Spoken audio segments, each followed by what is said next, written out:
Welcome back to part 2 of this visit to Venus.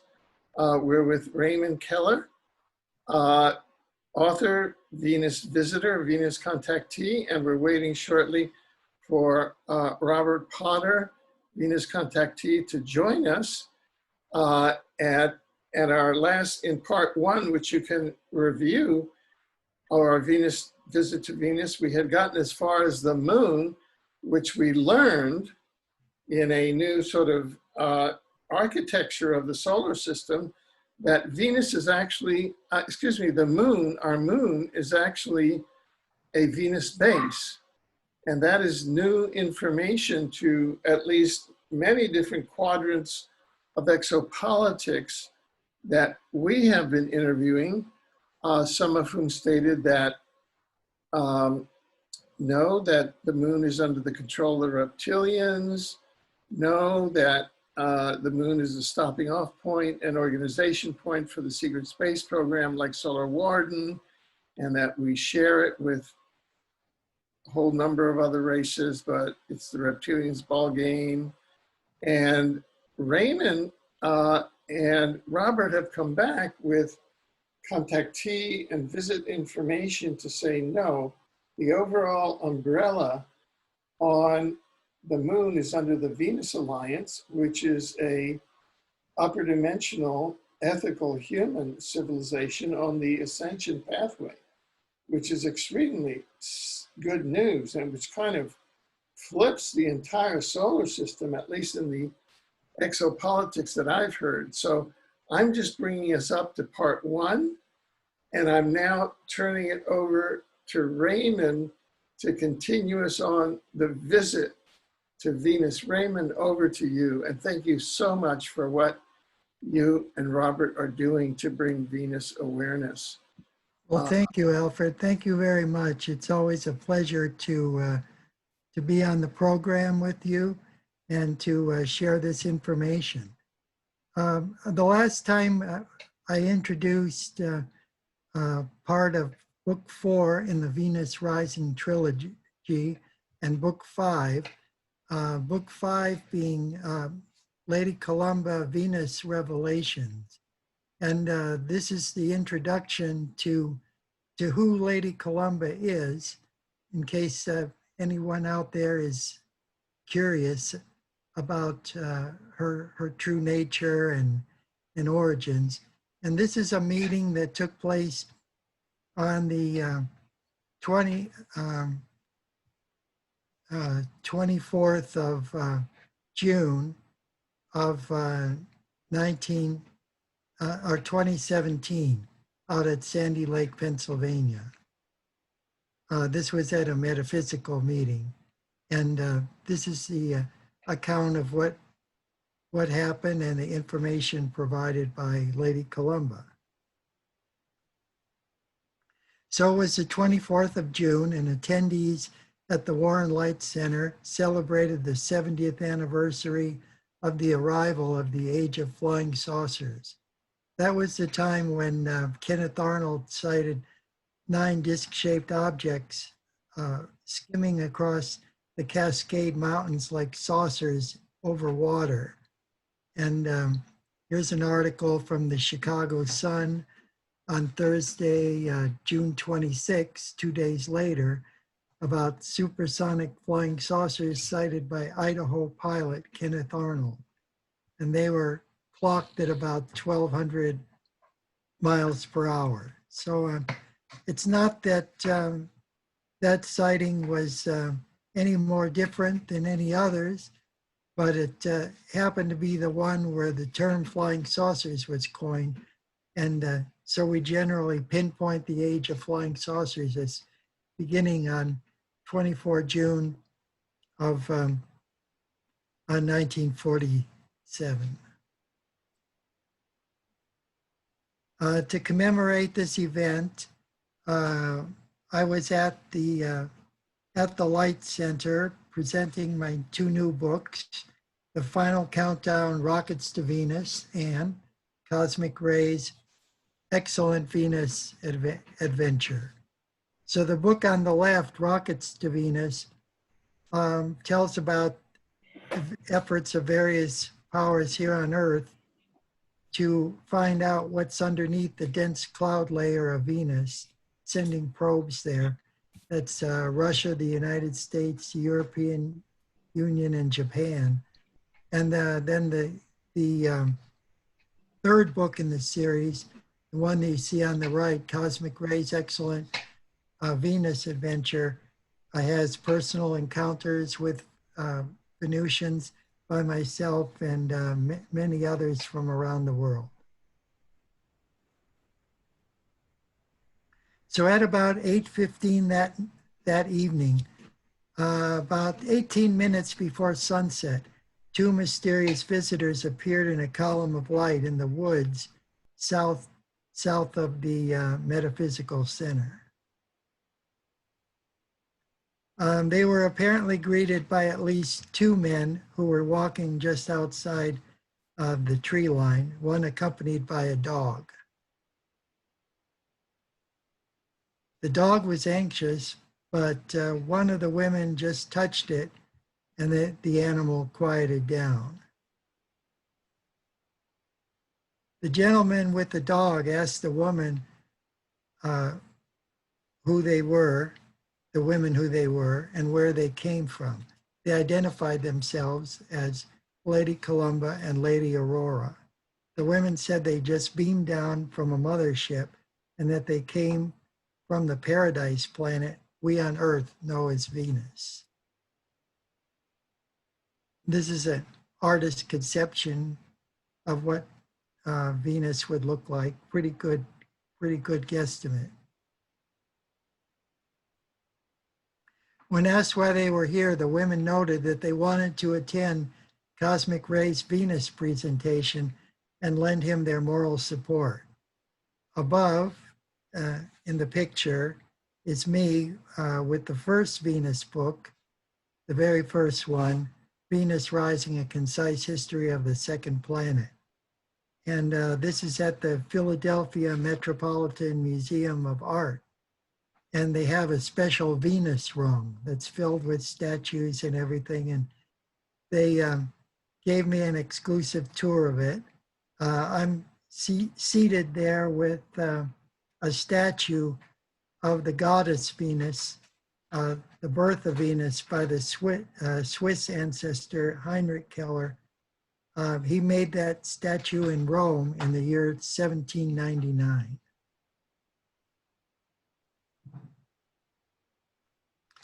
So the gentlemen guide the Venusians with you see them in the background with red berets, to the outside of the assembly hall, was a reconverted garage in a huge field where they were introduced to the cosmic ray.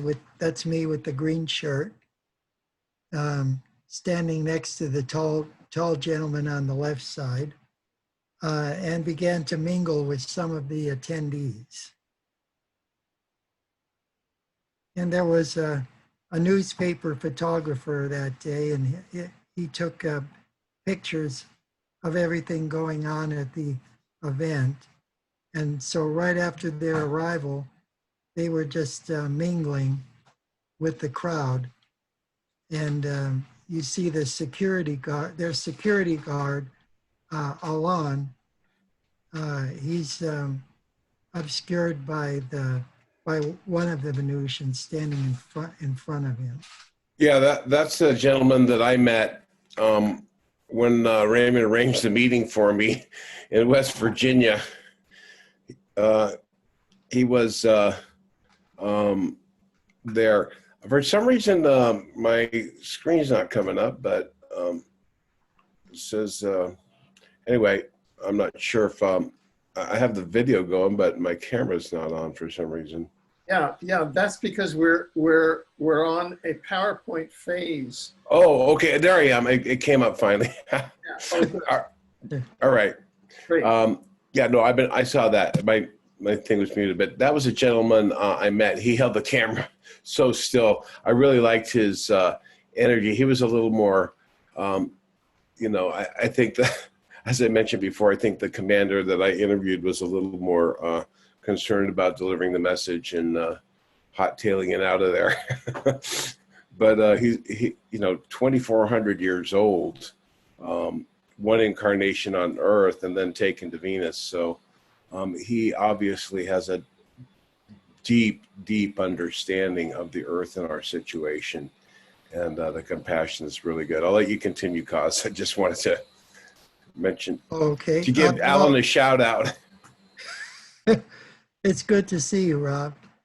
Well, the African American gentleman in the picture is was one of the party that met the Venusians and walked into the encampment with them. The one wearing the blue shorts.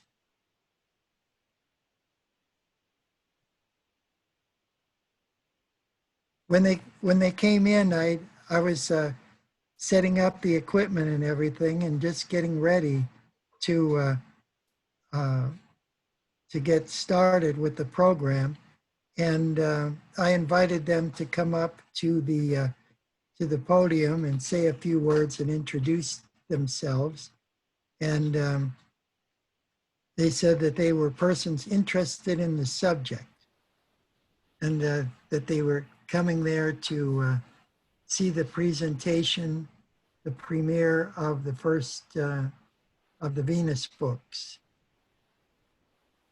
I never heard that before. So they actually said something? Oh yes, and that was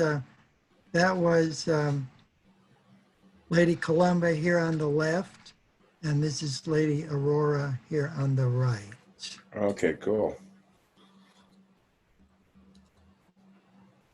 Okay, Lady Columba was born in 1902 and raised by goodly Christian parents. This is the old First Reformed Church of Philadelphia that was built in 1837, where her father often preached of the joys of being counted among the elect of God. She was actually born in Greensburg, Pennsylvania, and moved around quite a bit during her life. In some ways, she's a lot like myself, having lived and worked in 45 countries. She was all over the map as well. She was a social activist. She lived for a time in New York City as a teenager before going off to India, studying Theosophy, living in the Himalayas. She was in Singapore. She lived in Germany. I also lived in Germany for 5 years as well. And just recently, I obtained some pictures of her as a teenager, and of her mother and a little sister. And those are going to be in the forthcoming Lady Columba Venus Revelations book. So Annabelle Krebs Culverwell, 13th of June, 1902 to the 9th of April, 1998. Annabelle took the name Columba when signing her paintings and writings, probably related to the constellation Columba, which is the focal point of several Egyptian pyramids. It's also representative of the dove, which is one of the symbols of the planet Venus, along with the honeybee. Her parents were Anne of France, 1867 through 1930, and Dr. Stanley Lefebvre Krebs, 1864 to 1935. Well, they divorced in 1920, and then Anne of France ran a boarding house in New York City. And Catherine, the older sister, was already on her own, but the youngest sister was with them at that time. Her father was a one-time president of the American University of Trade and Applied Commerce of Philadelphia and a pastor in the Reformed Church.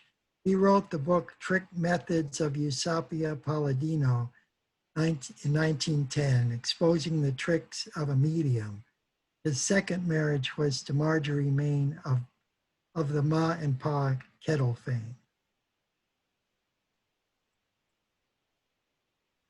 So while Lady Columba traveled throughout India, it opened her mind to limitless possibilities in the study of Theosophy. This is Helena Petrovna Blavatsky in the photo. She was the co-founder of the Theosophical Society. She was born in the year of 1830 in Russia, the border of Russia and the Ukraine, and became a prominent metaphysician and truly the founder of the modern New Age movement that we have today. The Theosophical Society is based on the teachings of Helena Blavatsky that she learned from the higher masters, the ascended masters. She made 2 attempts to get up into the Himalayas. And from the Theosophical headquarters in Madras, Italy, or India on the coast. And the first time she got sick and she had to turn back. But the second time she made it there. And she wrote many books, Isis Unveiled and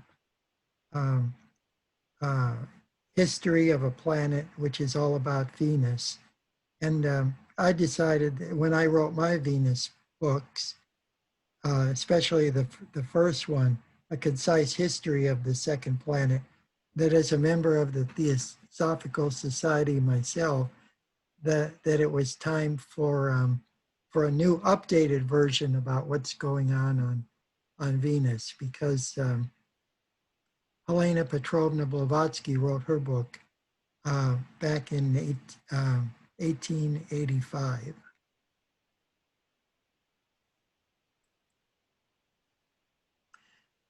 So when Lady Columba was about 11 years old, she lived in Europe for 3 years with her family in Germany. And then at age 15, she had her first psychic experience of a vision while living in Wayne, Pennsylvania.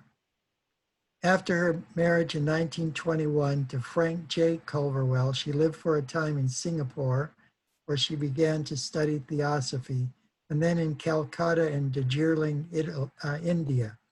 It was there where she met Lady Aurora, both being involved in the anti-imperialist struggle against the British occupiers. So this was even before Gandhi got started. And here she is, an American girl on the Indian subcontinent, devoting her time to the struggle for India's independence from the British rule, the Raj. So she lived for a time near Joshua Tree National Monument in California. And while she was there, she was a secretary to many of the contactees, including Truman Bethlehem, and also Buck Nelson and Orfeo Angelucci and many others.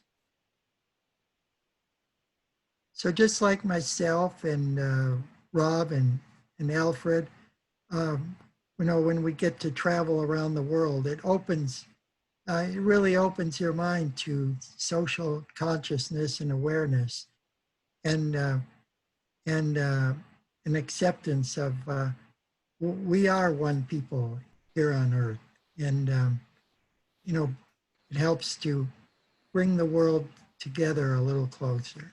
It kind of shows the character of her in service to good causes. And of course, with her work with these individuals that you're seeing here, Buck Nelson and Truman Bethlehem, that she had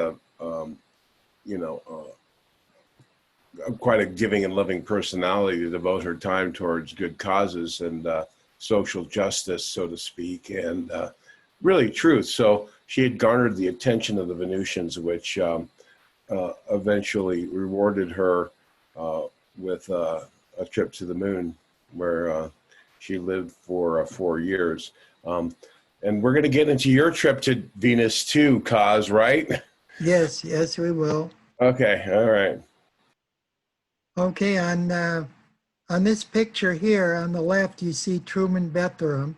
He was a highway construction worker working in Nevada. His home was in Redondo Beach, California, but he had 11 encounters with Commander Aura Raines out in the desert, and actually flew on her saucer, which was a Saturn-class observational patrol vessel. It's about 100 feet across. And this is Buck Nelson here on the right. He didn't have much education, but everything he learned was on his own. He was a rough and tumble kind of guy. He was born in Colorado and moved to Missouri, where he bought a farm. And I wrote a whole series of articles with some unique brand new photographs that he took of spaceships, Venusian spaceships, phasing in and out of temporality into an alternate dimension of 3 saucers over his farm, and some other information that I gave to Rob. So it's going to be on his site, and some of it has already been published on Lon Strickler's phantomsandmonsters.com. So check that out. I think you'll be impressed with his encounters in the 1950s and early 1960s. And that's the information I publish is all original, because it was he was invited up to a Detroit flying saucer club, and they rented a meeting hall, and it was packed, and he introduced his book over there at that time. So I have a recording of all the events there and a transcript of what went on. Well, Columba maintained an address in East Orange, New Jersey, studied at Hood College and the New York School of Fine and Applied Arts. She exhibited at the Hall of Art in New York in 1932 and 1933. Salons of Art in 1934. Strauss Galleries in New York in 1950. She also exhibited in Bloomfield and Newark, New Jersey. She produced mural panels for textile home services, known today as Bayard Rustin Educational Complex, New York.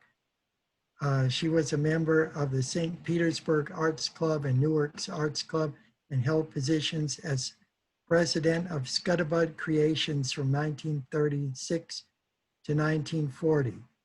Scuttlebutt Creations was a series of cartoons that ran in Brazil and Argentina from 1936 to 1940. And she also published a Christian socialist science fiction book for kids by the same name. And I have some copies of that. It's like a comic book, and it's very hard to get. A lot of her artwork has become lost over time, but I have some more that can fill up also another book, both related to flying saucers and life on other planets, as well as metaphysical realms. Well, she owned the Heated Doll Company from 1941 through 1945, and she was the owner of Cymbeline Company. Some of her first drawings were of a political nature to support the Christian socialist movement in New York City, as was her publication, The Adventures of Scuddabud, and a cartoon strip by the same name in comic magazines in Brazil, Argentina, and Mexico.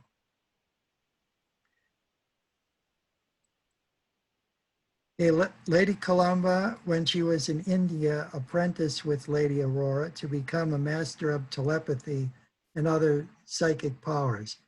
There's three objects in the Theosophical Society. One is that we can learn from every avenue of research, from science, from comparative religion, from philosophy, biology, astronomy, that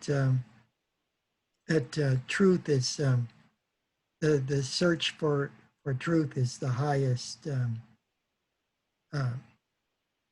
thing that we can do. And so in studying the metaphysical world, they were following that example.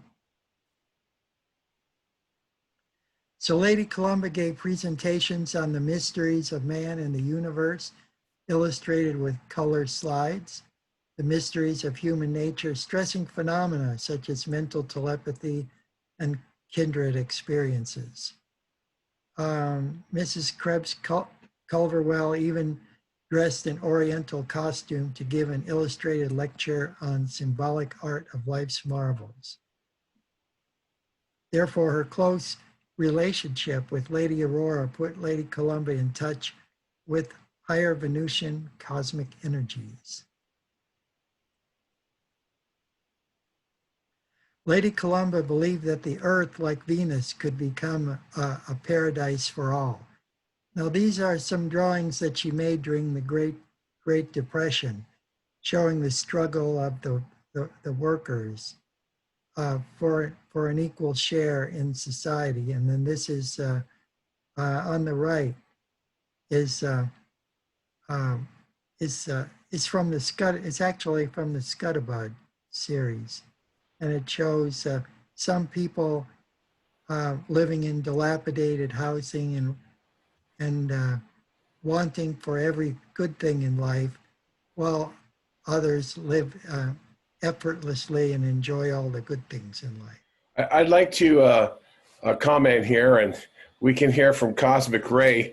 You know, he does this, these very detailed, incredible stuff here. And this brings up an important point of the Venusian society, that her understandings, her compassion for others, her caring, her concern for justice at the hands of, as the commander, I said, the greedy financiers, the religious potentates, the bellicose militarists, these type of individuals that seem to have an inordinate amount of sway in our society, have literally, through entrepreneurship, a wonderful aspect of personal creativity, seeing a need, being creative and finding it and fulfilling it.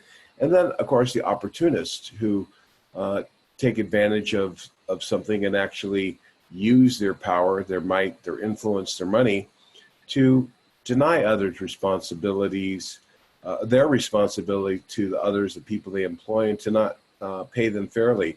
So in a certain sense, we're talking about a socialism and actually a community of communalism, as well as representative democracy in a type of capitalist society. But the key here is the Venusians do not have money. They found that anytime there is money involved, there can be hidden scheming behind the scenes that we have seen today in the fiat currency, money, debt, slavery system. And a lot of us work very hard. The American work ethic is instilled in us to produce, produce, produce. And on Venus, it's not that way. They have a very efficient system. They work in harmony. Therefore, Their work days are negligible. They have 7-star lifestyles.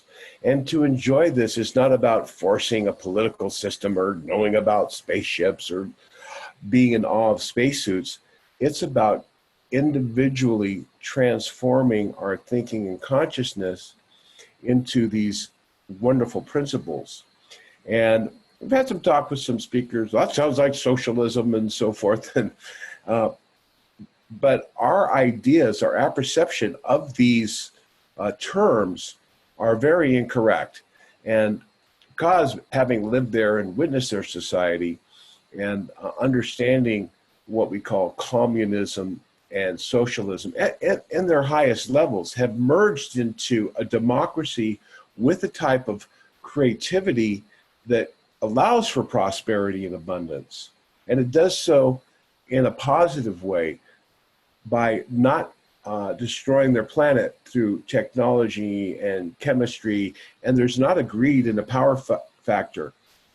And I'm going to mention this, and I'd like Kaz to comment on it, because I think it's one of the most important parts of the Venusians' message, and that I've been learning from the Kaz, is that in order for us to come into harmony with each other and to have this prosperity, we must shift our apperception and beliefs and not say, oh, we have to be democratic, we have to be socialist, we have to be communist, we have to be anarchists. We have to be libertarians, Democrats, whatever that is. It's about going beyond these isms, these secular ideas that have influenced our world. So democracy and capitalism are directly opposed. People don't think about it, but I learned this at UCSB. There was a professor there in political science, and he was probably would be considered a radical. He inspired some leftist ideas for sure, but capitalism says, wow, I've got a good idea. I'm going to create something. I'm going to be the boss. I'm going to utilize my idea. I'm going to gather the tools, and then I'm going to gather the people to create the idea and manifest a product that's going to be good for the people. So we have this situation where that's all wonderful and good. However, the capitalist system has the other side of the aspect of unfortunate human conditioning with the money situation that's involved. It says, the more for me, the less for you. You're charging me too much here. I'm not making a profit. I'm the owner. I created it. I should have 80% of all profits of my company, and I'm barely eking by. So I'm going to take my company to a foreign country. I'm going to outsource my production, and it's going to make more money for me. Now, in large corporations where there's a large amount of money, that's not necessarily a good idea. But imports and exports, this is a normal part of being intelligent and outsourcing your material to the cheapest place. But because we have this money system, there's these fluctuations in values. So we should try to realize that our brothers and sisters who are building our company deserve an equal share. If they're full-time employees and they're devoting their lives, they will come to work, they'll be on time, they'll look good, they'll take pride in their work, and they'll be paid well according to their merit. And we can't have these wide discrepancies in financial payments where people are hungry and starving, barely able to survive, living in under a chattel type slavery system. We have to move into a more positive sharing of our resources. And one of the ideas, the concepts was that all corporations, the employees have a share. And it's going to be a lot more than the people at the top, those with the golden parachutes, those in Wall Street who take $500 million golden parachutes for scheming money around. This is a parasite on the society. This must be addressed. At the same time, we must honor and respect the individual's creativity and not stifle it. And somehow we're going to get to a new money system. Now, Kaz, I laid a little, it was a long little foundation there, but can you talk about how we can incorporate certain ideas of socialism and keep the American Constitution, which was inspired and founded by the founding fathers who were having contacts with our Venusians, including the ones you're talking about here today. So could you expound, because some people say, oh, if the Venusians is socialism, is communism, we want to reject that. Can you delineate and kind of give us more of a deeper philosophical understanding of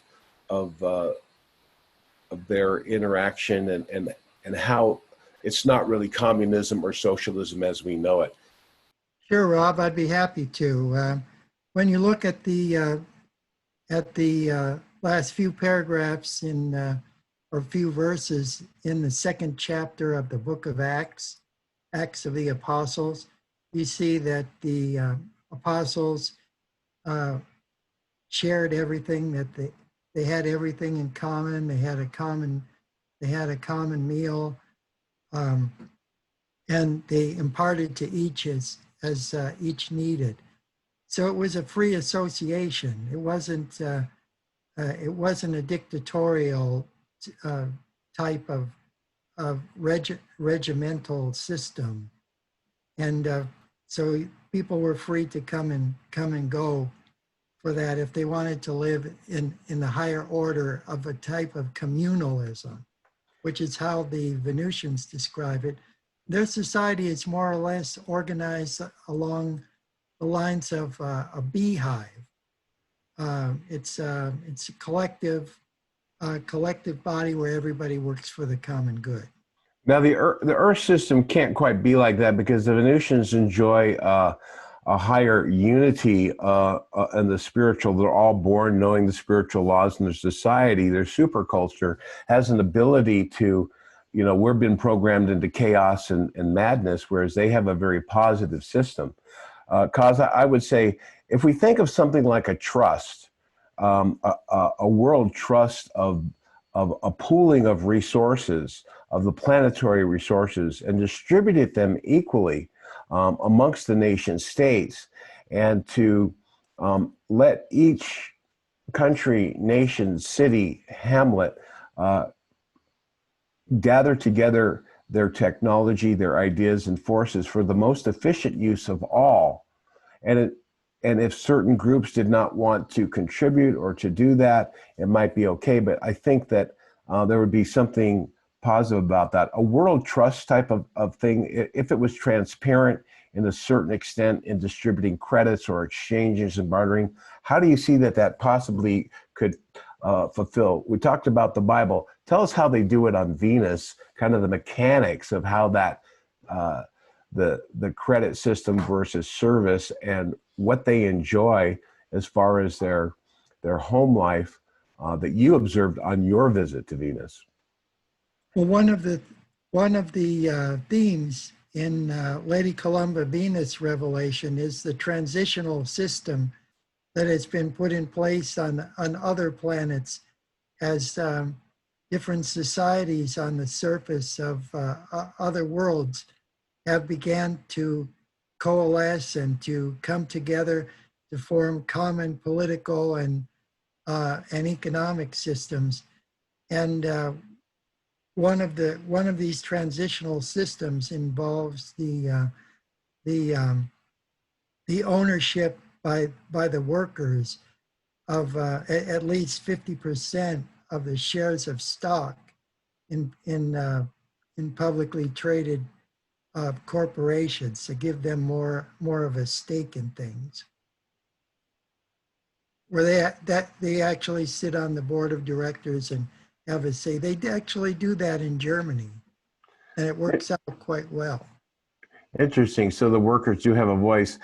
I mean, on Venus, it doesn't happen. Obviously, everything's transparent and they're telepathic. So it's much easier for them to engender that cooperation and knowledge.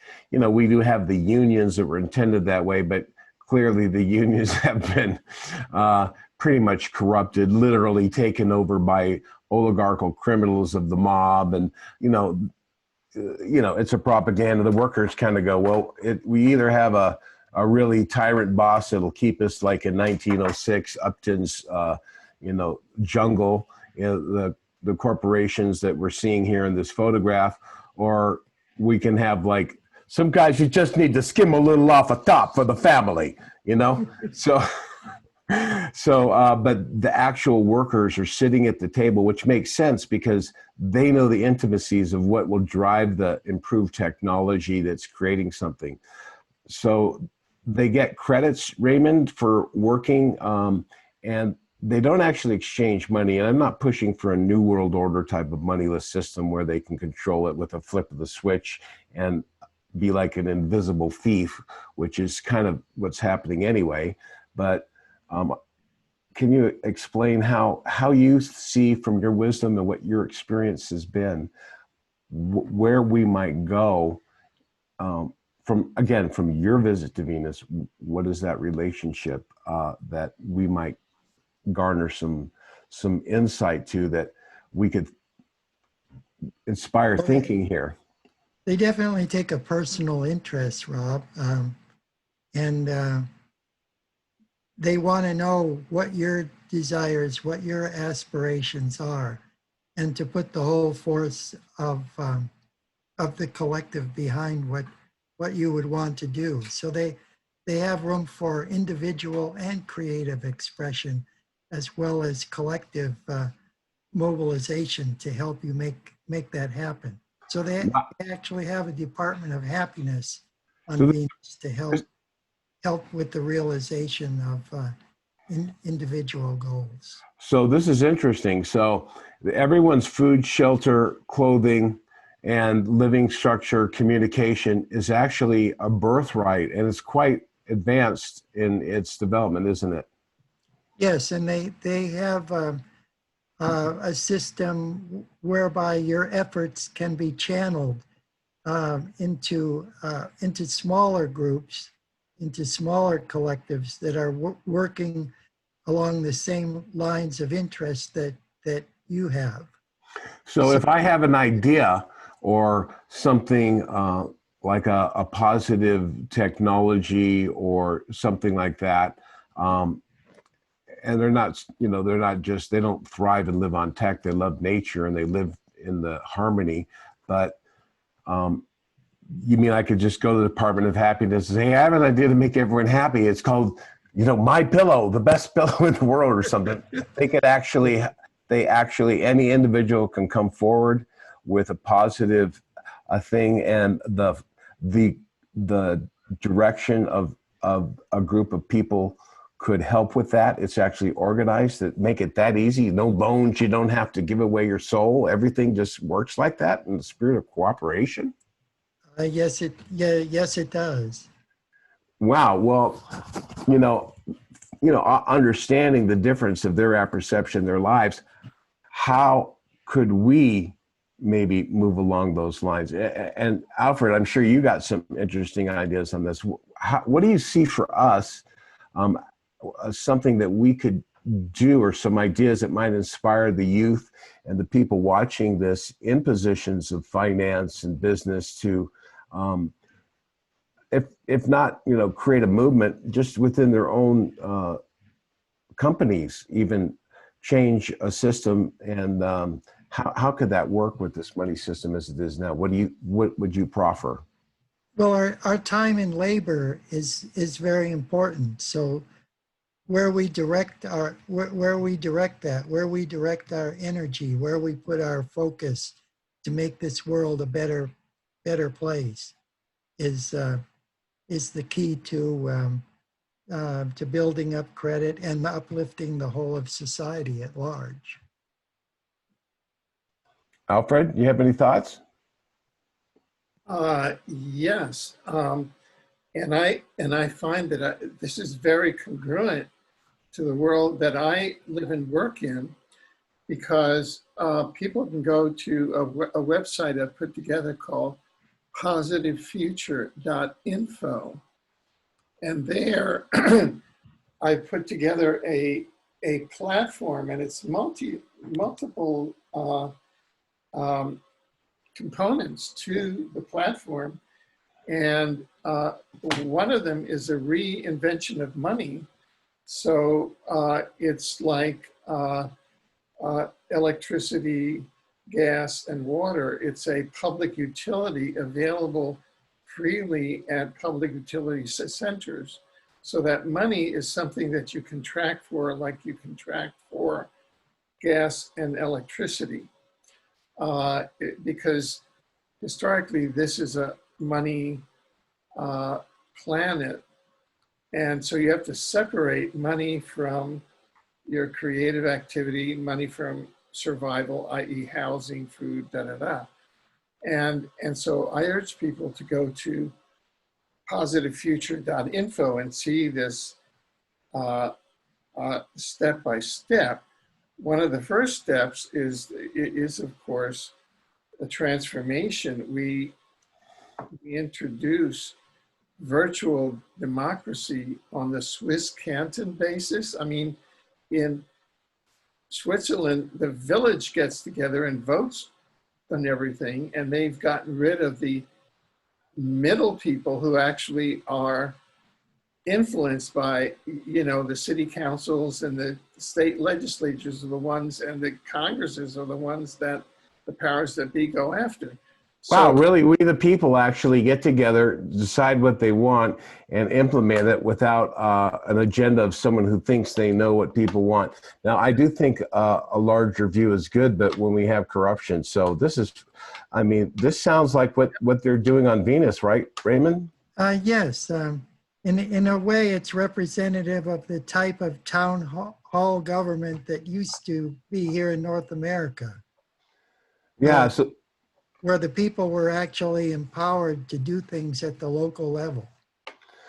well, this is kind of the thing that I was looking forward to and for Raymond's stuff, but he's taking us on Lady Columba, this beautiful woman in this amazing book that's going to be available on Amazon and at the conference this summer. So I guess I'll let you get back to it, but I wanted to poke in there. And here we have Alfred, always the forward thinker, seeing a structure, a need, and fulfilling it, and creating the beginning and breaking the ice. And so I think if the anarchists and some of these leftists who do realize there's control, don't realize that control is coming in through the back door with a socialist type dole system, which is not really, it's kind of designed to make you rely completely on the government, and then they gotcha. So it's time for shake these shackles free, and to free think, and to free associate in these town halls, in our own collectives of good ideas and companies where we pay 50% is held by the people that develop the company and everything. I mean, these are some ideas, and I'm no expert. I'm going to be able to, maybe do what you've done, Alfred, about this type of idea. But I think that we're planting some seeds here. So, Kaz, I guess. Oh, yeah, yes. Well, Rob, that's very, very profound. And it all goes in line with what a very wise gentleman, and now I'm sure he's an ascended master in Alpha Centauri system, Gabriel Green. He was the president of Amalgamated Flying Saucer Clubs of America in the 1950s and 1960s and forward. And he was also a physicist and very knowledgeable in all areas of Earth's history and comparative religions and metaphysics. And he was even a candidate for president once upon a time with this Space Age Party. And yeah. The way he explained it to me is that the extraterrestrial societies operate on a basis of plenitude for all, that the industrial might of the entire confederation of planets is devoted to producing only that which the people themselves need and what they what they ask for, whereas we on Earth operate from an economic system of scarcity, and the way that Commander Raines explained it to Rob when he asked her a question. Well, I'll let him explain it about the pies, that the analogy of Well, she said, people only getting a slice of the pie and so what she said was, is, you know, when your people wake up to the Wizard of Oz, not the Wizard of Cause, but the Wizard of Oz behind the curtain, who is, like, if people want healthy bread, they want locally produced, high quality bread, non-GMO, no insecticide raised. That's what the people want. Yet those at the top in the scarcity system of economics that has money and values dirty green paper that is manipulated, that is really backed by nothing but faith. The same thing is kind of true in the system because they don't have anything. Their faith isn't in a vacuous fiat currency piece of worthless paper. It's in an honest, open, transparent transmission, accounting of people's time and labor in the collective that is benefit. And with the Confederation, it's built on this principle, what she said. She says, Rob, he goes, to basically, you know, it's in my book, but it says they have 9 pieces of pie, and they have 10 pieces of pie, and 9 of them go to the 1%. And the rest of us are fighting over 1 piece of pie. So that richest person you've ever seen in your life, in your reality, the guy with the big house on the hill, he's got $38 million. He's still part of the 1%, you know, and he only gets, you know, like maybe a third of the pie, those guys. The middle class gets, you know, like even less. And then you got the lower caste and you have poverty. So the slice of pie, and people should be rewarded for your work and your efforts. This is important. And we have to find a way to implement with these wonderful new technologies, a proper accounting, but it needs to be open and transparent. And anybody who violates this public community trust of commerce and of actually decision-making and accounting, what the people want, must be ironclad in its transparency and openness. Because the schemers, the liars, the cheaters, the power-hungry, the mad, always seem to have control, because the innocent, the kind, the loving, the caring, they don't even believe that that's capable. And we must wake up to the fact that we have allowed irresponsible individuals and a system to change gradually, step by step, into this crisis phase. And the avatars, the angels, the Venusians, the Federation, and all of us have not come here to fail at this time. This is the time of the revolution, just like the American, French, Caribbean Revolution. And the red beret of liberty, justice, fraternity, and equality should be worn proudly and without judgment of others, without the anger and the divisiveness that we see being manipulated into these false fear flags, psychological warfare on the people. I don't watch television. Turn it off. It's great. It's a wonderful day. It's beautiful. So this is the type of thing that the Venusian society and ideas can engender on us, is the spirit of cooperation to share these pies. Cause I'm sorry, I'm gonna let maybe go back to her. Oh, okay. Well, I think to your what thing there. Commander Raines was saying was that that in a system of scarcity, they only make so many, so that artificially inflates the value of the item. So if they only bake nine pies and that was it, and you have 25 people to feed, you know, you're going to get short change. So her analogy was that you just bake more pies. Absolutely. And then you're not operating from the presumption of scarcity anymore. Alfred, You're working from one of abundance. anyway, Work to when when the society is geared to meet the people's needs and even exceed them. Okay, well, getting back to Lady Columba. Her paintings were named after the subjects they portrayed: the tree of character, the magnet of art patronage, our conscious, subconscious, and superconsciousness, mental magnifying glasses, the boomerang law, our various bodies, referring to the temporal, astral, and etheric bodies, the four planes of vibration, good and evil influences, and one which Harwood Fisher commented on in his publication, The Subjective Self, a Portrait Inside Logical Space. Mr. Fisher stated, lastly, depictions of the spiral in cosmic art have the same themes of origin, creativity, and forms that move to the future. An interesting illustration is a painting by Columba Krebs called The Universal Kingdom.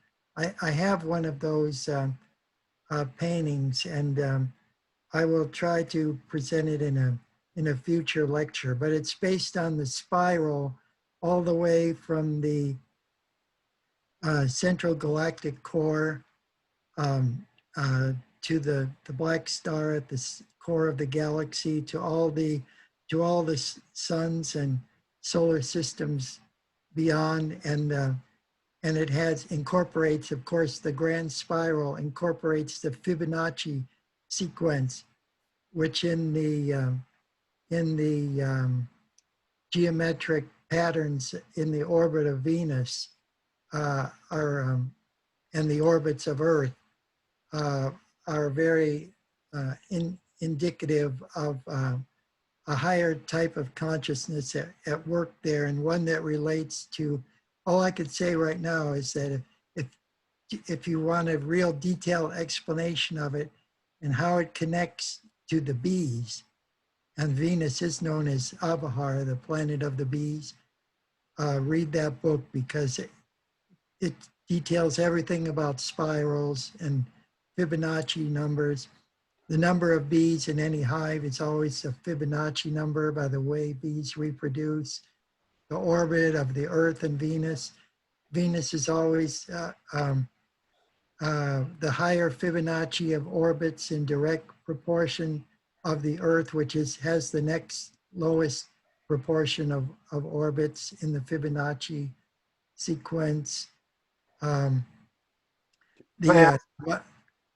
Can I ask, Cos, is this picture going to be in the book that's going to be available on Amazon coming up soon? This particular one, no, because I didn't have room to put that in. It's essentially self-published. I finance a goodly part of it. Oh, good. Will that come out in the next book then? Okay. Yeah, it'll come out in the next one, or I'll put it in an article, or even post it here on Alfred's site. So this is one of her drawings, though, that this is in the book. This is Proof of Immortality. She made this in 1966. And it's presently at the University of Arizona at Tucson in the art gallery, University Art Gallery.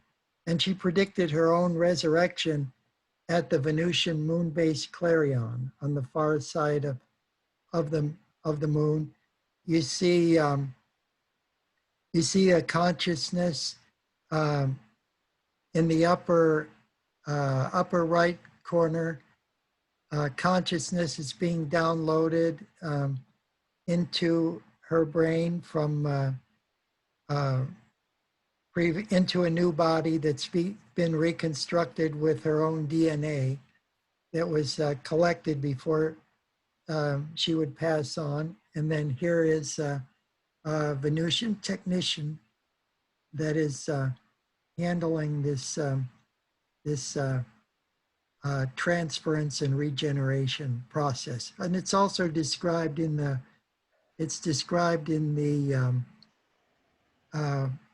Lady Columba Venus Revelations book. And I think I think that Queen Orda answered a question for Rob about it as well. About, The real technology. yeah, about how that worked. So what she said here, but I want to explain what Kaz just said a little bit. So I actually made some errors in this because Raymond's always coming up with these amazing things, little details I'm learning about his incredible knowledge, experiences, and teachings that he's been shared with by the Venusians. But I thought this image was drawn after she had ascended in 1995 at the age of 93. Perhaps a Venusian technician like this had come down to her. They took her DNA and then they put a device on her head that would somehow resonate to her consciousness, probably to draw her to this, what we would call cloned body of her own DNA in a rejuvenated state. And she basically left at 95 with no teeth, and she fell asleep. To her, other people thought that she died, and her spirit went to Venus. Is that correct, Kaz? Yes, but here she's predicting. I didn't know the prediction part. That's what I was saying. I was like, Oh yes, wow. yeah. She's saying, in other words, she's just telling the Venusians and telling us what she would like to see happen to her because she's seen it happen on the moon.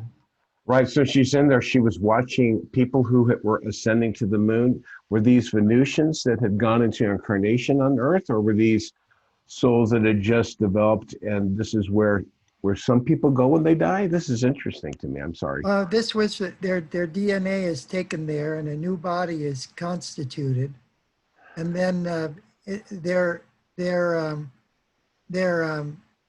thought patterns throughout life are brought instilled back into them. Right, into the matrix of the physical computer, so And the so soul can function. Essentially, they wake up in a new body, which is actually their own body because it's their own DNA. So is this for select individuals only? That because we never have heard of the coming down, taking someone's DNA and having a new body. Obviously, this is a new level of kind of openness that we're allowed to understand this and kind of get more clarity on the transmigration of the soul, so to speak, through various incarnations. And this goes against some people's strict religious secular beliefs, but I found that you think you know something and you don't. So well, this is applicable to the third and fourth dimension. So can you tell me not to higher dimensions, because in higher dimensions you can have beings that have actually been translated. Okay, so how often does this happen? This happens occasionally, not that often. If they particularly need the help of an individual or somebody who has helped them in the past. Well, we got into the little well of Raymond, and Alfred, I'm going to intersect here. Raymond, what happens when we die? Can you kind of explain what happens to the soul between lifetimes? You did go back and witness 13 of your lifetimes on your time in the Akashic records on Venus, where you actually went through and looked at your lifetimes. That's what I would do. I'd be curious to see, to know, and get to know yourself and how you expressed yourself, which must have been a fantastic experience. Can you share a little bit what you understood and what that learning process, what the school of life or the experience of a soul in physical incarnation on various worlds? Oh, sure, Rob.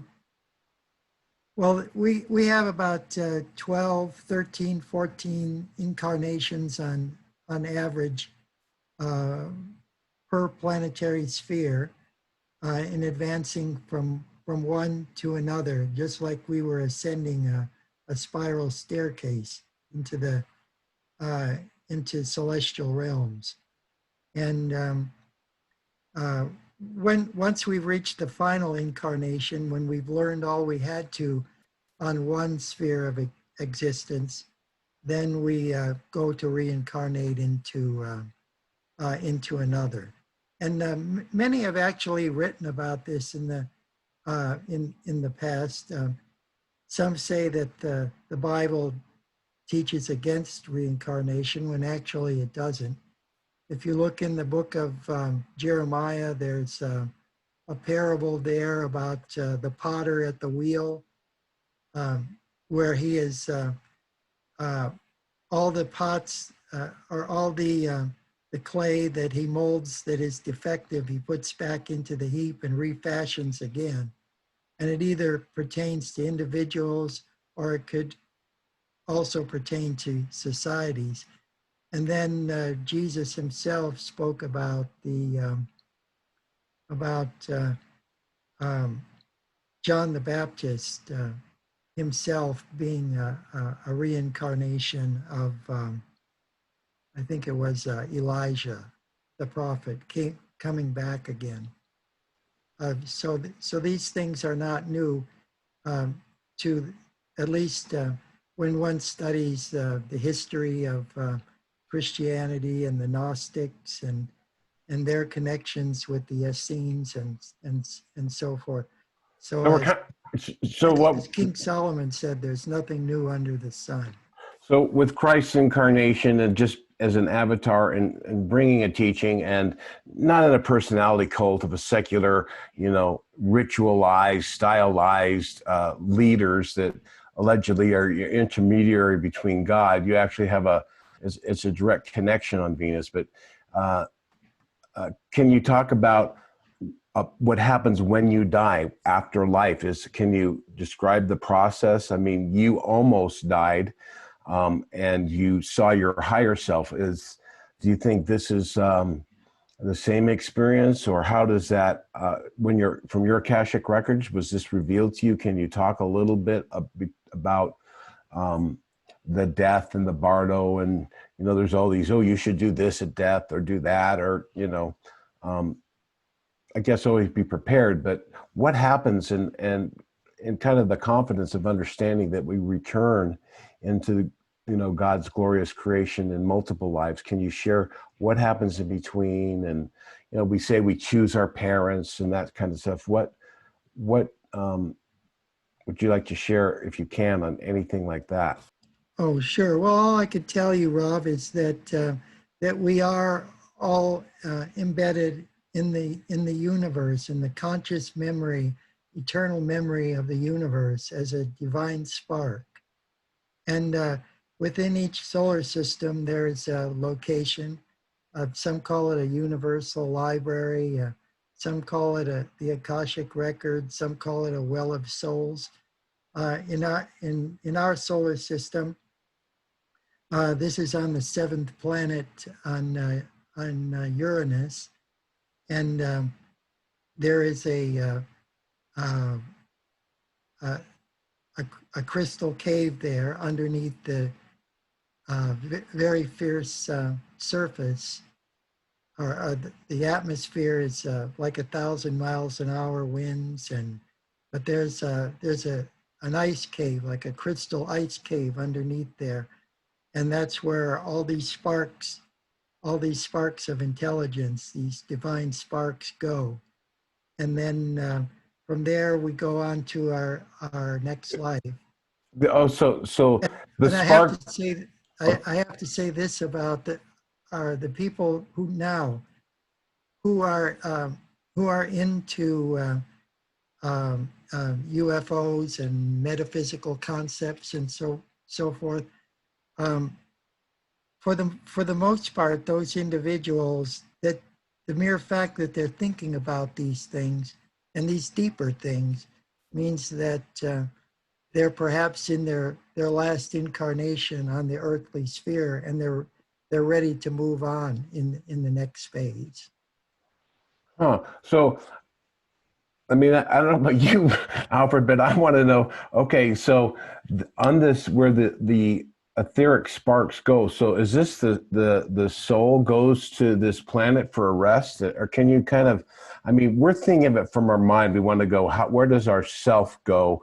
Everything that we remember, do we take all those memories with us? Are we in a, like a, is this what dimension or plane? Are we resting there? Do we then go to, are the masters there, and do we kind of choose the lives from this higher perspective of that kind of has the secrets of you know, manifestation and stuff, and then we come down and we're kind of blocked from that? Can you give us a little clarity of the death experience and the ego, the psychology, and you know? Well, one of the things when thinking about this is not to think too linearly. In other words, this is outside of the space-time continuum as we know it. And you're interconnected with some of those other sparks through an oversoul, who is the one presiding, who will direct just where that spark will go and when. But while you're there existing as this divine spark of consciousness, you have no sense of the passage of time like we do on this world. And so it seems possibly like an instant. And it could be a passage of hundreds of years, and then all of a sudden you're born somewhere else. Do you get to choose your parents? Is that kind of discussed, or how does that work? Well, you do indirectly through you have an oversoul, or some people might call it a guardian angel.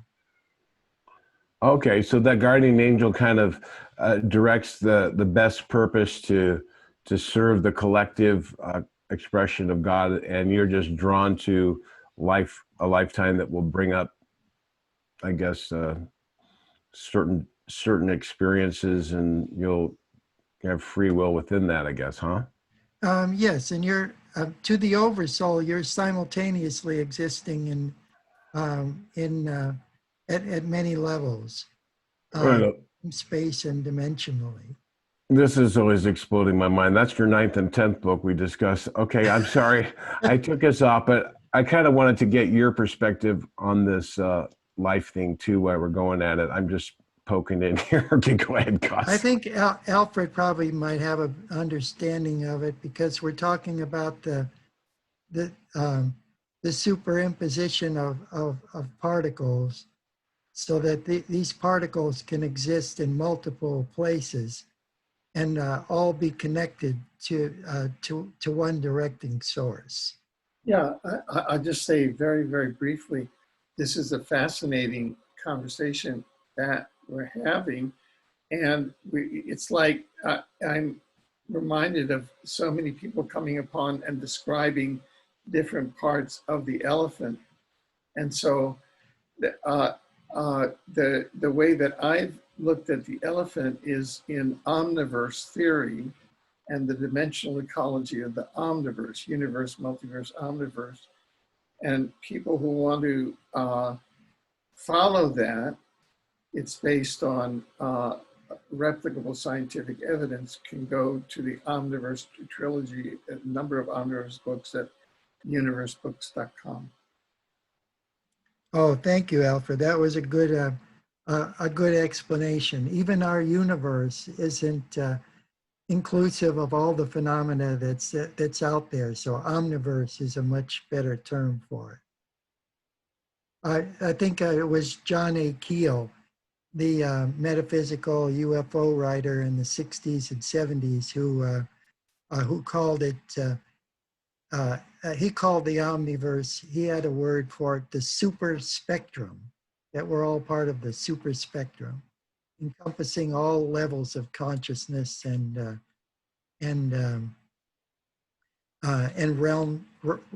different realms at different densities and so forth.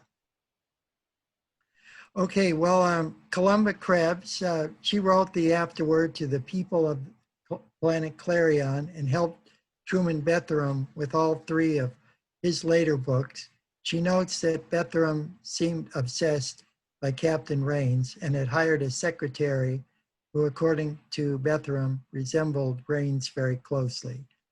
The Moon is Inhabited was written by Columba. It was produced in a mimeograph form on tan paper. The publication had light blue covers with illustrations of two people on a planet with some form of habitation in what appears to be a crater. There are several types of flying saucers and rocket ships in the air. The back cover has a drawing with palm trees and a tube-type edifice with a glass dome and a king sitting on the throne inside. Some type of ray has melted a portion of the dome and is either sending down or beaming up humans and animals. There are also illustrations inside the front and back cover.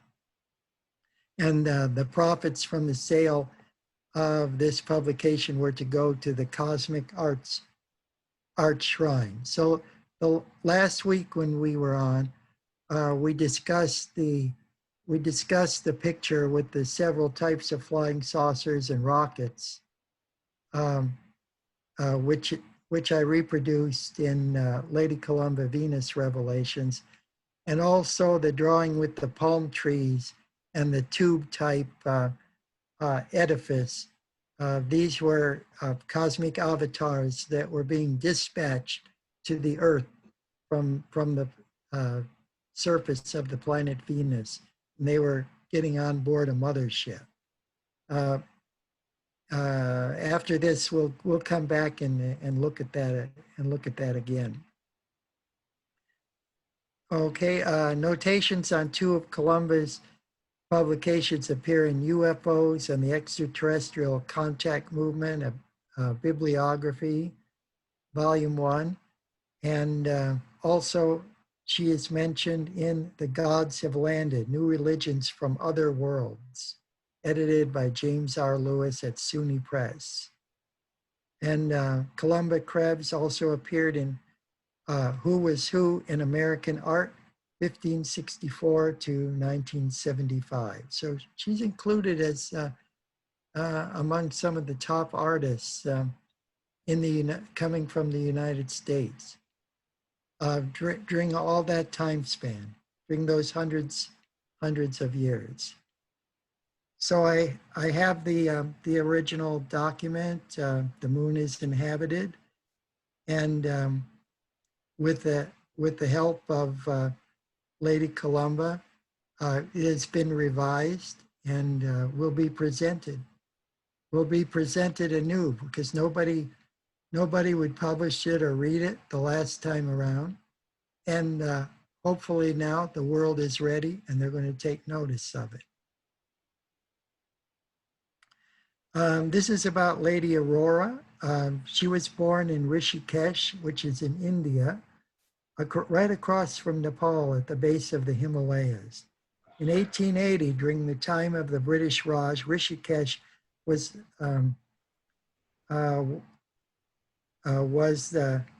the world center for yoga studies, and it still is. Yeah, I've actually been there. That area there is actually now called Lakshman Jhula. It's at that's the head of the Ganges, where it gets down to a reasonable level there. But it's a very special area. There was many of the famous Yogananda, Vivekananda, Sai Baba. A lot of gurus had their followers and centers along these area, and then there's another larger area further downstream there on the Ganges where there's all of these other temples and ghats and whatever they have there, but beautiful area. It must have been fantastic when Lady Aurora was there. Okay. Seekers of spiritual wisdom worldwide continued to flock there, such as Rob Potter, as he just described. So you could see that these are much larger. The Himalayas are certainly much larger than even Mount Shasta, and this is the spiritual epicenter in that part of the world. Lady Aurora once worked as a guide for foreigners wanting to travel up into the sacred mountains. On the 12th of December of the year 1927, she encountered a lost and hungry tourist in a Himalayan pass, whom she took in and nourished back to health. The tourist was one of the ascended masters in disguise, an avatar who rewarded her by making her a translated being and taking her to Venus, the planet known among the Hindus as Shukra, with him. So here's a picture depicting some of the ascended masters. This is my friend on the left, and she was also a close friend of George Adamski, the contactee, and this is taken inside, was taken inside the Steckling's home, but this painting of Orthon originally was in the hallway in George Adamski's home in Vista, California. So Steckling, just so you know, her husband was Fred Steckling, and he had the images of the first moon base that the Silence Group heavily squashed. I think in the late 70s, they tried to come out with that. And then, of course, Cos fails to mention that that's George Adamski's first contact. His good friend, Lady Orda, the Queen of Venus, depicted somewhat androgynously, but she said, "Tell him I'm a man." So I'm sure the artist who reproduced it did that. But that's the same image of Lady Columba, Raymond's friend, who took him Oh to yes, Venus. and well, when people read my book, when they read my book, The Final Countdown, Rockets to Venus, as well as Cosmic Rays, Excellent Venus Adventure, they can check out some drawings made of Lady Orda and a Venusian patrol craft by George Hunt Williamson himself in his own hand in 1954, and also a drawing by Jean Duplantier, who was a science fiction artist and UFO writer and artist in the 1950s. He went to a flying saucer convention in Detroit in 1954 to meet with Adamski.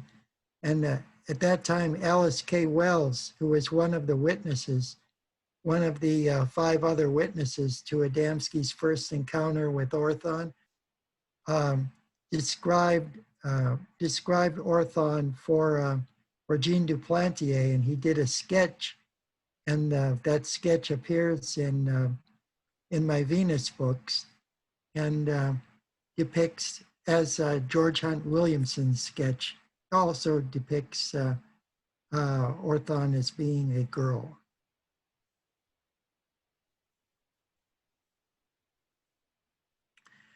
Okay, thank you for attending this presentation, Cosmic Blessings from the Angelic Hierarchy of Light on Venus. And okay. Yeah, well, you know, it seems that Venus possesses all of the aspects of what you'd call the 5th density, or people would say, I'm in heaven. You know, I died and went to heaven. Could you talk about that? That is, are we in hell, and is Venus heaven? Is that what's kind of going on here? No, but we are in what Emanuel Swedenborg once described as a school. And he did describe certain individuals as reincarnating on Venus in a higher dimension, like an angelic realm, where they go to school before coming back to the earth, because there was one thing perhaps that they were missing in their prior incarnation, one last thing that they needed to learn before they could finally ascend to Venus permanently. So they go to this school, and then they come back to then they'll come back to the Earth. And Emanuel Swedenborg wrote a book about journey to other planets and traveling there in an astral body, as well as Dante Alighieri and many others. Well, Dante's Inferno kind of talks about afterlife, but I'm kind of curious. Well, his trilogy, because he has the third book is Il Paradiso, which is about Venus in the third and ninth canto. And then you have a middle book in the Divine Comedy of Dante called Il Purgatorio.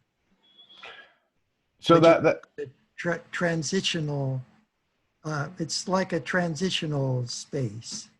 So that's kind of a more metaphysical thing, but I'm kind of curious about the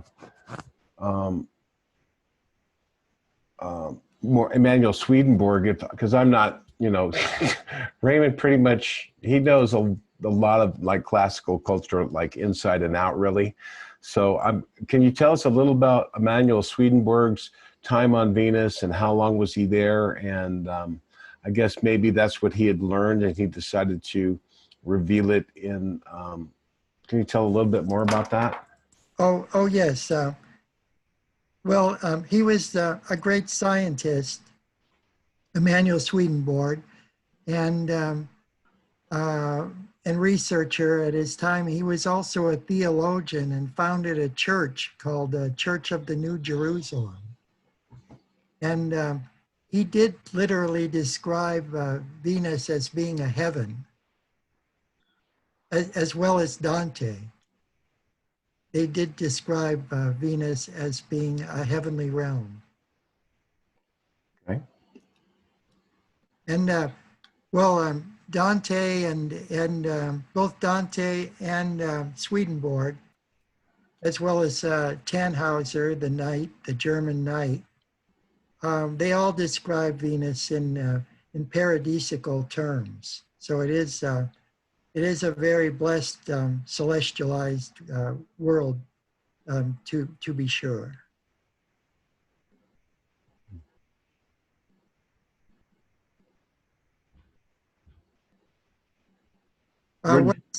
What he said was that what Dante said is that when he was on Venus, that there were many people there that he didn't expect to see. The people that were rejected by this world, but found a place in celestial glory there, where all the popes and military leaders and all the ecclesiastical authorities, they all found themselves in the other place, in El Infierno. Really? What? They were the principal characters of his other book, and include the politicians. I mean, that's kind of okay, let's talk about hell. Alfred mentioned it. I mean, what is hell in the afterlife? Is it just kind of like regret and lament and wanting to do better, or is it really like pitchfork and flames? I don't think so. Well, the actual term, the actual term in the Hebrew is or the Hades or the Greek is just a pit in the ground. And so outside Jerusalem, where they took the bodies of criminals and that, and then they would just throw them in a heap and burn their bodies. So it's a word that's indicative in the truest sense of total annihilation. Fortunately, there are very few that are of such a condition that they can't come back into the physical universe in any way whatsoever. All the popes and militarists were annihilated then, huh? Well, they were these individuals that Dante encountered weren't they weren't they weren't annihilated, uh, but they found a place there. And anyway, maybe they were scheduled to be. What do you think about that, Alfred? Well, there are different models that I've come across in terms of the exopolitical history or the cosmological history of the solar system and of Earth in the dimensional ecology. And in other words, not only the third density, time, space, but all of the other densities, including the quote afterlife. One model, which was an author that we've interviewed here, said that Earth was really started out as a very, very advanced planet up at the seventh dimension or so, and began explorations into different portals, and there was an infiltration of lower densities to Earth, and so that Earth has actually devolved down to the third density where we are now and has suffered kind of a cosmic catastrophe, and that now we sort of bottomed out and we're starting to build back up. And so that's one model. A different model is the one in the Urantia book and in most of the Judeo-Christian religions that says that, oh, we had a rebellion in the dimensional ecology by the high gods, Lucifer, you know, these kind of high angels, the fallen angels, and they took over Earth. And that's why, you know, we have a planet of war, disease, crime, and poverty, which is the reptilian. And from an exopolitical point of view, we have the secret treaties with the reptilians. We have a soul traffic where souls are actually captured, you know, weak souls, and they're sold. The souls are sold or trafficked interdimensionally out of the solar system, etc. And that now the Lucifer rebellion's over, and we're sort of the shock troops that are coming in. Jesus was like the first of the shock troops that landed here and took repossession of Earth. And I'm just trying to figure out the role of Venus in this, because Venus seems to have missed out on the vast nuclear warfare that happened about 700,000 years ago between Tiamat. In Tiamat, there's a reptilian human nuclear war that blew Tiamat into the asteroid belt.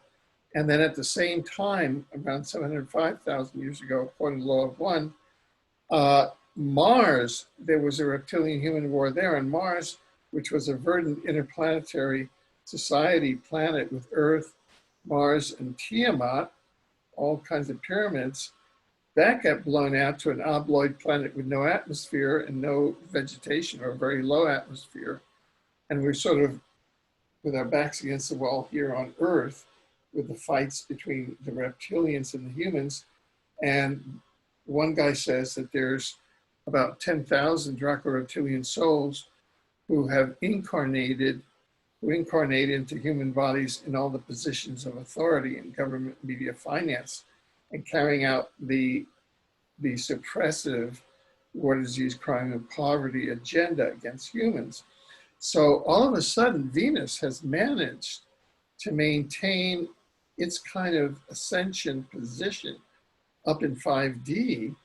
I mean, extraordinary, and is sending, they're like a missionary planet. They send missionaries to deepest, darkest Earth, you know, and to Mars, and they've taken over, you know, the moon, thank God. I mean, you know, so that's sort of an impressionistic download of the different data that we've gathered. But I'm still trying, and this is very useful, Raymond, to get a coherent picture of what's going on. Oh, thank you, Alfred. I think your first scenario is the correct one. As Lady Columba actually writes a bit about that. She notes that that George Adamski himself frequently mentioned that there is evidence of a great interplanetary war that took place in our solar system eons ago.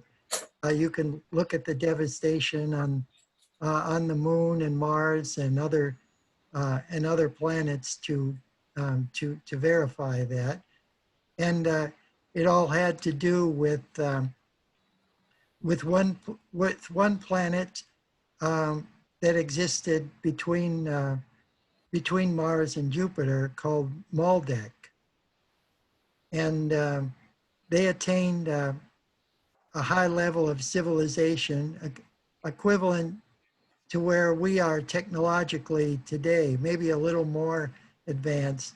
And they were divided between two superpowers. And then I checked in Lady Columba's writings, and she said that it blew up 700,000 years ago as a result of all this, because their conflict on Maldek began to spread to other worlds that were in the solar system, and even to factions on Earth. And that it was Daniel Fry, another contactee, and George Van Tassel, who said that the souls of the Maldekians are the ones that are, many of them are were reincarnating on Earth, especially during the period of the Cold War, in the United States and in the Soviet Union, in Russia, and to see if they could learn from past mistakes, and and thereby avoid a similar destruction on Earth. That is really interesting.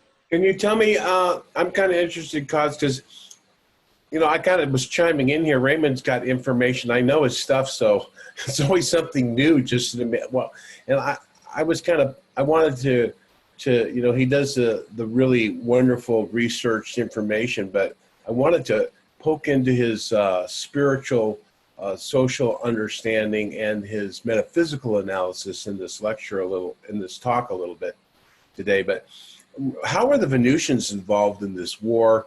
Were they involved? Were they neutral? And maybe we could talk a little bit about some of how they use their technology. I mean, they don't ever aggressively, but they do have a technology, and they occasionally have to battle hostile forces, kind of, or something. Speak a little bit to their military involvement and what their position was, and if you could tell us a little of the exopolitics from your understanding, maybe from a Venusian perspective of what was taking place and how the Confederation, what happened there. Well, they've always been on a defensive mode, and but they have accepted refugees from planetary conflicts from this and other solar systems.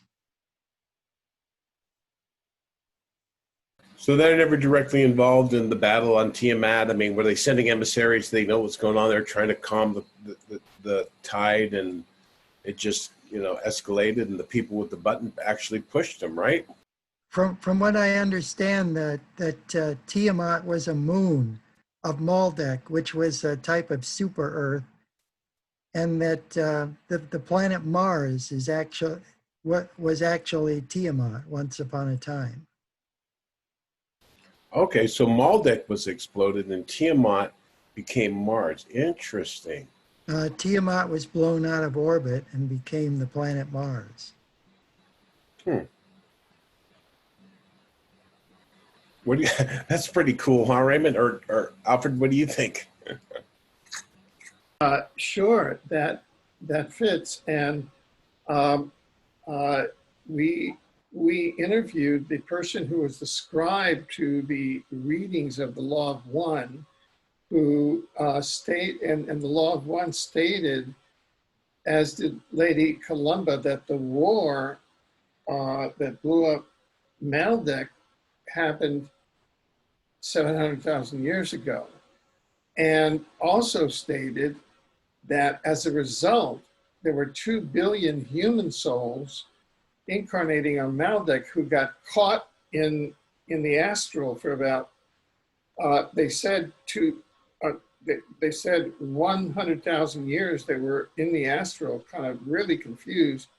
And then that interdimensional authorities intervened, and quite rightly so, they are now in part of our 7 billion incarnating here on Earth. So it's quite rightly so that it is the Maldekians that are part of our Earth incarnations. And of course, here on Earth, we have been fighting off the possibility of global nuclear war. And I found it very interesting when Raymond said that that it was the Maldekian souls in the Cold War that came down that way. With my co-host at WBAI, Mary Houston, we held the first live radio show between the United States and the Soviet Union called The Instant of Cooperation. And we did it with Gospel Radio over all 11 time zones of the Soviet Union, and NPR satellite carried it in the United States, along with Voice of America.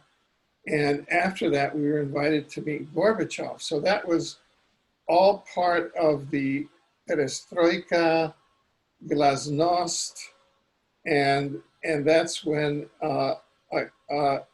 Gorbachev and Reagan spoke at the UN. This radio program was nominated for an award at the General Assembly of the UN, and Reagan spoke along with Gorbachev at the UN, and Reagan said the only time that our nation will come together is if there's a threat from an invader from outer space. And he was referring to at that time, because Dr. Edward Teller had told him the invading black goo, that is the PPAI, the predatory pathogenic insentient artificial intelligence that had been awakened from under the Falkland Islands when Britain, the diabolical Queen of England, attacked and wanted part of the black goo and took it back to Marconi Labs, where all the workers died, and it escaped up into the satellite system. And that's why we're in the present situation we are, with the AI taking over the planet, which leads us to the 2020 pandemic, which is an AI pandemic. So that is kind of, in a circle, how we've gone through all of this. And I'm very interested to see now how the Venusians are now coming public with Robert and your conference, and really, because these are kind of world chess moves on the thing. Could you talk about that, Robert? Oh, sure, Alfred. Well, I did a series of articles called Venusian Spaceships Have Landed, and it's in 3 parts. Rob has it on his site, and it's also on Lon Strickler's Phantoms and Monsters, and it's been reprinted by numerous other websites, countless other ones, come to think of it.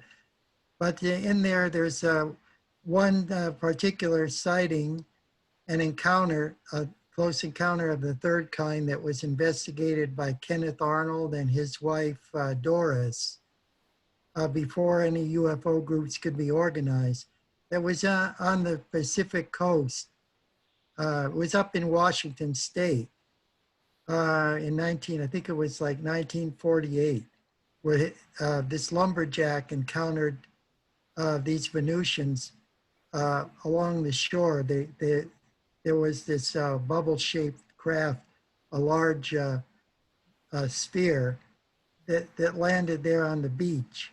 And he was taken on board, and they told him that once upon a time on Venus, that there had been a war between the machines, a war between the machines and the Venusians themselves, because they reached a point in their technology where they were able to develop sentient machines, but they weren't content to just regulating the planet. So the Venusians had to literally rid their planet of the machines and start over.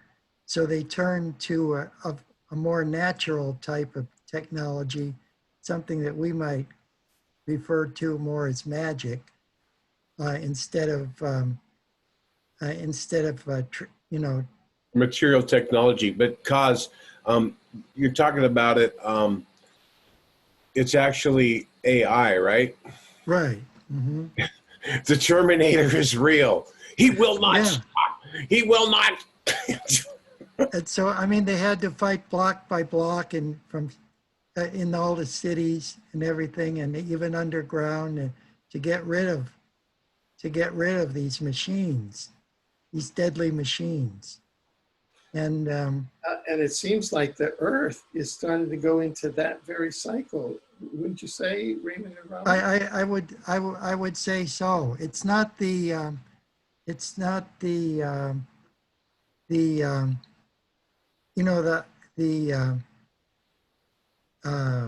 hybridization of necessarily of humans with machines, because in some cases that could save human lives, or like body parts, but machine-based intelligences operative on their own, trying to usurp control of the planet, or Right. maybe they themselves could be usurped by some other foreign alien power. So positive artificial intelligence could be used for, in a transhumanistic fashion. Now we're learning in technology to actually help and heal the body in our certain conscious level of development until we can attain a more organic, natural form of life extension. However, be aware that Elon Musk, the 5G, the New World Order, the microchipping, actually is a transhumanistic artificial intelligence, which the machines can take over the human mind, control the thoughts, and it would be quite sad if that happens. But we're here to change that prophecy of the mark of the beast, and to reject it and refuse it, and to expose it, and to hopefully allow people to understand that it's an individual's choice, and to stop supporting anything along these lines, anything based in fear. If I could, I'd like to, it's getting towards the end of 2 hours here. I'm going to sign off, but I wanted, at the 2 hour mark, I'm not sure how long you guys are going to go, but I wanted to say the conference is, we've had some really good news, and I didn't mention this last time because I wasn't sure, but I just found out that the original crystal skull, which was found by archaeologist Mitchell Hedges sometime in the 20s, in the 1920s. He was in Mexico, in the Belize area, in the Temple of the Moon, and his daughter found a little crack in the floor, and she somehow made her way down into this antechamber that they had not discovered, and in there was a crystal skull. There are two other crystal skulls. One's in the British Museum, and the other one's in the French Museum. And the little girl who found it, the father presented it to the natives in Belize, to the Mayans, and said, "This is your relic." And they said, no, our government will take it, you keep it. So it was given to him, and was passed on to his daughter, who originally found it. In 2007, she passed away, and Bill Holloman has agreed to come to the conference, and we'll be doing some meditations. He'll be speaking on the history of this Venusian artifact, or I'm going to say extraterrestrial influenced Atlantean technology artifact of some type. But we'll find out, because I'm going to actually ask questions directly to the Venusians, and we're going to get some answers from them. I believe that they're going to support. I can't ever promise anything. I don't speak for them. I'm a postman delivering a direct message, but I can have my opinions on certain things. But I think that with Kasa's help, they're going to deliver a positive message for us to how we should deal with the situation in these end times, to be positive, and from a spiritual perspective, how we can transform ourselves in this time of crisis, and how we can avert this change. At my Mount Shasta Summer Conference, please go to Alfred's link on this broadcast if you're interested. We are having the conference. It's a huge room. The social distancing is not a problem, and masks will be optional, as they are in many places, including Walmart. So we're not breaking any laws here, but I'm hoping that people can, if they're interested in this information, with the other speakers. And Alfred will be presenting a beautiful virtual talk for 1 hour, and that will be on the docket. I'm going to be making the schedule soon. And Robert, could I just want to jump in here. Could you share with us a bit about what the crystal skulls are and what their function is? What do they do? Well, I can tell you, I talked to Bill about it because I've actually had experience with the Bermuda Triangle crystal. That's a whole show in itself. Ray Brown, who was they were a buried treasure kind of guy. He was looking for treasure off the coast of Bimini, Florida. A boat ran over him. He had a near-death experience. He was in the water, not breathing, for almost 2 hours. And he had an out-of-body experience with some masters who said, you're going to go and find a crystal. And you go back to his life. It seemed like a weird out-of-body experience. And sure enough, a hurricane came up and they were on a boat. And they thought they'd go diving because the water was clear. And beneath them, he found a giant pyramid beneath the Bermuda Triangle. And this is a vortex that was disrupted during Atlantean times due to a misuse of some type of crystal technology and these exotic rays from whatever the political thing was, kind of like a nuclear accident of psychic proportions. And it's created a vortex there. And he went in, and in this room was a giant phoenix with encrusted jewels in immortal metal. And around was a table all the way open, almost like a horseshoe, but there was a little space in the middle for someone to go in the center. It was a round table with 12 chairs, and hanging from the ceiling was a hand, a claw. And it was the only thing movable in the entire room was a crystal, and it had a shaded pyramid in it. And he went in and got that, and he took it around. And I think in the late 70s, I was at a Whole Life Expo or some meeting somewhere in Los Angeles, and he talked about this experience he had had.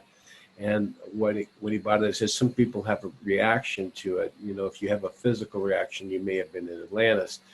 And he bought it out, and my third eye was, I was like, someone like massaging the inside of my brain going, hello, welcome. And I was pretty amazed by that crystal. And recently, I was in Sedona. I was sorry to hear that the caretaker who had it after Raymond Brown had dropped it. It had broken, unfortunately, and shattered. And the girl in Sedona was actually had put it together, and it didn't look good. So these crystals was a technology that was used. So, however, from the crystal skull, I've heard there's been channels that have worked with it. So I'm not really sure what its function was. I think Raymond might be more able to speak to what these how they were used. I know crystals amplify thought forms, and I know that these masters when we think of when he said they evolved to a type of magic, it's more like a spiritual development of the self that is more organic, like a Native American Indian. Or Right, right. I think it serves as an augmentation of the Schumann resonance. And what it does is it boosts the latent powers within us, the psychic abilities that we all have, but we hardly ever use. And so that's very important. I know the First Nations in California have long revered the giant rock at Landers Field, and until it cracked. But the natural crystal formation in the giant rock served as an augmentation to the psychic powers and channeling of all the people that surrounded it. And when they had the giant rock conventions there, Van Tassel and others would be in tune to receiving messages, direct communications from the Venusians directly to their mind. And I think that the rock served as a natural condenser, and it just a big, huge storage battery. And so when the Venusians or other extraterrestrials would project messages or power into it, that anybody in the vicinity of that could tune in, and they'd hear it just inside their head like it was a real radio broadcast. It's called a tensor beam transmission. Right now, Robert, at the conference, which is on the last weekend of August at Mount Shasta, California, what will be the connection there with the crystal skulls, with the Venusian crystal skulls? Who will be presenting, and what will they be talking about, etc.? Well, it's amazing because it just happened the other day. It's kind of an interesting aspect of what's taken place, but because it is related, the Mayans are related to Venus intimately. And what Raymond said is actually right on, because that's what this guy is tasked to do, to bring it around, to lead meditations. And Louis also leads meditations, which the extraterrestrials are using for those seekers of truth when they gather together under an idea of community and a banner of liberty, freedom, equality, justice, and positively relating to each other, that the energy shift. And this happens with many light workers and many groups and DNA activations and that are taking place when people are gathered together in a like mind. And it's not whether this person is great or bad, it's just that that's what's happening. So what Raymond says is going to happen, we're going to be doing a special meditation. We'll have a presentation. I do not know this gentleman yet.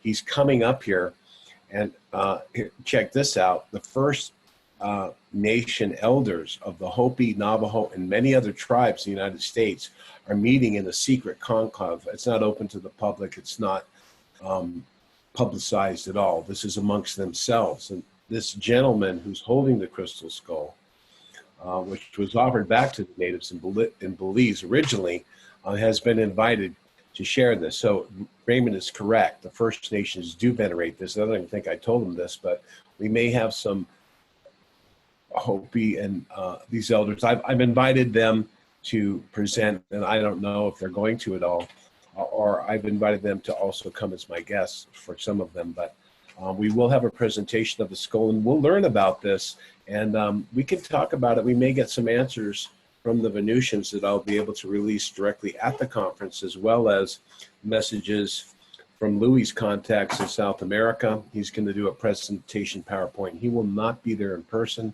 due to the airlines not opening in Bolivia. If something does, if someone has a private jet, wants to bring him up, we'll have him. So it's going to be a great conference. I just did want to mention the conference, and of course, Omnek is coming here. We're very excited. She's arriving at my house early, and she's going to be celebrating her birthday on the 20th in Mount Shasta, California, with her daughter. And it's going to be a really fun conference, and it's going to be intimate. I'm expecting a lot of people who are waiting and wondering. Just, I think, follow your heart if you feel guided to come. We have a really professional camera crew. We're going to have about 6 or 7 cameras documenting the whole thing, and we'll have presentations, and it's going to be a package. And due to the slow ticket sales, of course, it will have to be monetized, unfortunately. But if you come, it's for free. No, not for free, but anyway, so Kaz is going to be there. You can meet him, his sign of his books, and Alfred will be presenting, and we'll have the flyers for his books and stuff too. So anyway, thank you guys so much for having me on today. I think if you guys want to finish up a little bit of the Yeah, sure.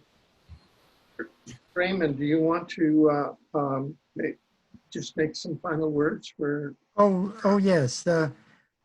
Well, the book Lady Columba Venus Revelations will be out, and many revelations coming from the Soviet Union, the former Soviet Union, from Russia. Even the acknowledgments page is written in Russian.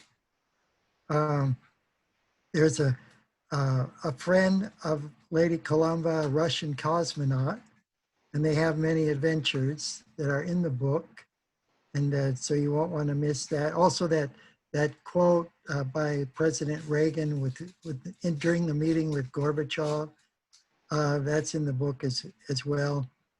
All about the moon base and the activities there. And as far as the crystal skull, I think the fact that representatives from the Hopi nation will be there is very important. Dr. Frank Strange has often said that we should watch the Hopi and pay a close attention to their activities and what their elders say and teach about the history of this continent that is called by the space people the turtle, because it looks like a big turtle from space, North American continent. And they might be there. I mean, they've been invited. I'm not saying the Hopi elders are presenting. I just want to make that clear. Sorry. Yeah. Well, I certainly hope that they will. I'm looking forward to a strong Native American presence there. Excellent, excellent. You know, we here at Exopolitics TV have just been found this series of continuing revelations and information about Venus to our audience, which is just finding this out for the first time to be enormously enriching. And so we would love to schedule some more programs in the build up to the conference. Is that a possibility? Is that something you would like to do? Oh, yes, but definitely. Oh, okay, good. So should we schedule one now, or should we be in touch privately and then schedule it then? What do you think? Yes, afterwards is good, so I could check my schedule book. Yeah, sure. Well, listen, Robert Potter, Raymond Keller, thank you so much for this visit to Venus. And there's more. We're definitely on our way to Venus. And I think there are so many Venusians that are checking in on the comment section to these videos and giving anecdotes about Venusians that they met growing up. It's amazing. So, yeah. I haven't even been looking. Are these comments on YouTube? Yeah. Now, I noticed this is the thing about YouTube, is that we go through and approve these comments. Now, I don't know how many of them are trickling through, because I've noticed some comments that we've approved that go poof out into someplace in outer space. They don't appear. But we hope that these Venusians, or people who say, wow, I met a Venusian in school and da da da da, It's really Oh yes, I saw that comment. I read that comment about the schoolboy. yeah, yeah, That was yes, that was very interesting. yeah, yeah. Um, And oh, one thing I wanted to say about the Hopis is that the planet Venus is actually on one of the state flags, the state yeah, of New Mexico. and That's the Hopi also symbol for the morning star. stay around just for a minute because there's a filmmaker who makes very popular films who contacted me, and I shared with them all of our things, and they definitely are very interested in Venus and maybe in contact with you. And I just wanted to share that with you. So, That's Oh, great. thank you. We've been really trying to hopefully get, Raymond's books are literally a script, and he's got a lot of images. We can put interviews in and right. really do a fantastic documentary from another level. That'd be exciting. Thank you so much. And I just remembered I was going to ask you. Her father was a physician who was involved in high secret military stuff, and he told her that he had once been on a U.S. government commission on, quote, viruses on Venus. Does that ring a bell?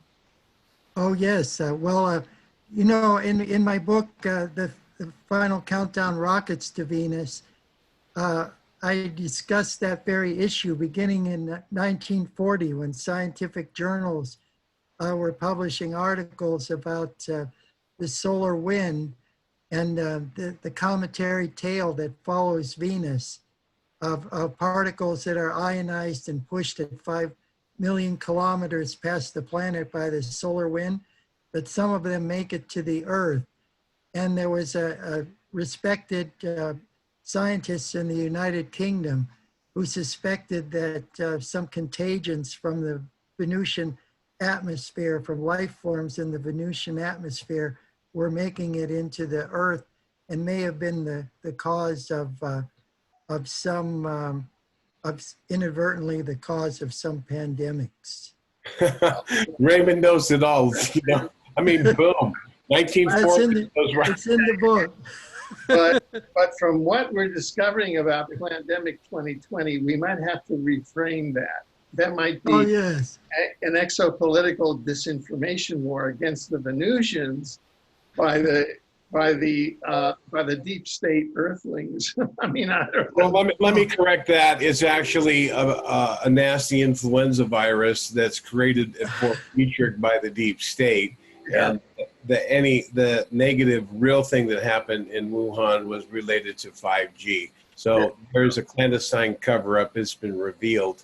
And the World Health Organization actually has just said if you do not have symptoms or are asymptomatic, there is no way you can spread it. The likelihood is very little, and mainstream news is not talking about it. So the entire mask theory and that whole thing goes out the window, and the World Health Organization made that statement some time ago. So we are really being propagandized, and be aware of the propaganda. I understand. And now that statement just made this video ineligible for advertising on YouTube. Oh, well, you better, you can edit How that. they are, that is how they are controlling. Wow. everything. Okay. No, Cut no, all this no. out. We are, no. We are a truth station. So there you go. I don't want to detract from your finances. No. Got it. Don't worry about us. I want to see. I'm going to use a test case. And if they take it down because of that, YouTube is over. Okay. Well, I would just say cut part of this conversation out. Leave that in. Okay. I'll shut up. I'll let you guys go. I love you so much. Thank you, Raymond and Alfred. And I guess you want to set a time. Kaj, can you look at your schedule and we can just sort that out now? Why don't we take care of that business off the air because we're still on the air? Thank you so much, and we'll see you soon. Thank you, Alfred. Thank you, Rob. Always a pleasure to be with you and to share this precious information. Right.